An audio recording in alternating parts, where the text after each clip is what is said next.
কথায় বলে পিঠের রাজা গোকুল পিঠে। তা এই রাজকীয় স্বাদের পিঠেটা কেমন খেতে?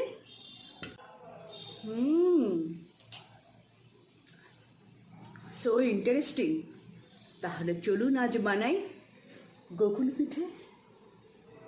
প্রথমে প্যানে ঘি নিয়ে নেবো, তাতে এলাচ ও তেজপাতা ফোড়ন দেবো। তার মধ্যে দিয়ে দেবো কোকোনাট কোড়া, আর দিয়ে দেবো আগে থেকে ঘন করে জাল দিয়ে রাখা দুধ, আর দেবো খোয়া ক্ষীর, আর দেবো নলেন গুড়, আর কিছুটা পরিমাণ গুঁড়া দুধ আর কাজু পেস্ট দিয়ে ঘন একটা ক্ষীর বানিয়ে নেবো। তাতে ঠান্ডা করে পেড়ার মধ্যে করে গড়ে নেবো। এদিকে একটা চিনির শিরা তৈরি করে নেবো, আর দুধ দিয়ে সমপরিমাণ চাল, সুজি ও ময়দা দিয়ে একটা ব্যাটার তৈরি করে নেবো। ক্ষীরের প্যাড়াগুলোকে এই ব্যাটারে ডিপ করে মিডিয়াম হিটে ফ্রাই করে নেবো, করে রসের মধ্যে রেখে দেবো।